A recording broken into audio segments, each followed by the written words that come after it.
Quants diners necessites per començar a invertir? Perquè tu pots invertir si...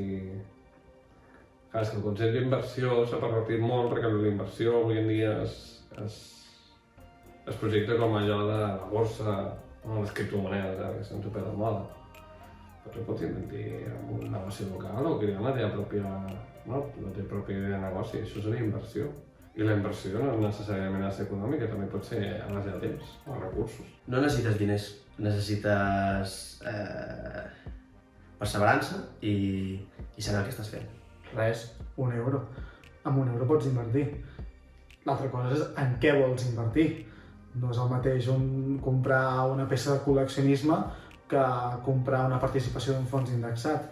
Però la sort de l'època en la que vivim, que això fa 20 anys no succeïa, és que amb tan sols €1 pots invertir. Depèn, és a dir, amb €1 pots invertir. €1 pots invertir, però invertiràs és a dir, per guanyar 20 cèntims invertiràs. Pots fer-ho, amb €1 pots fer-ho, sí. Tornant a la resposta anterior del Bitcoin, pots invertir 5 euros mateix i va creixent. Això depèn de què vulguis invertir. 10 euros.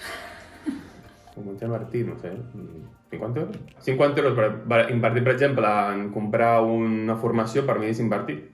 Invertir en mi mateix, en formació. 50 euros pots comprar un curs, per exemple. O pots invertir en comprar-te un llibre de 20 euros i també és invertir, vull dir. Sí, clar.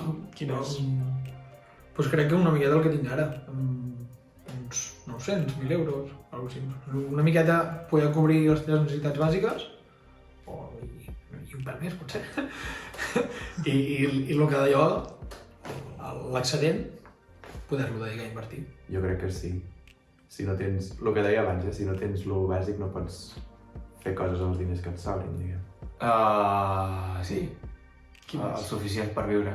O sigui, quan arribes als diners que necessites per viure, t'han de sobrar d'allà. Si no, no pots invertir. A no ser que comprar menjar i alimentar-te i beure aigua sigui invertir també. Clar, llavors tarannà de cadascú. Sí, trobo que sí. Quin és aquest mínim de diners?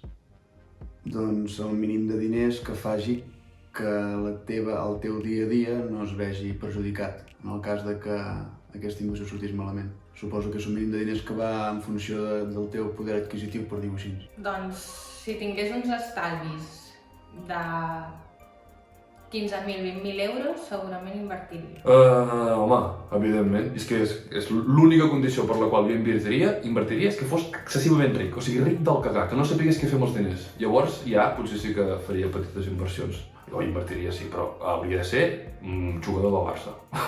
Com a mínim jugador del Barça.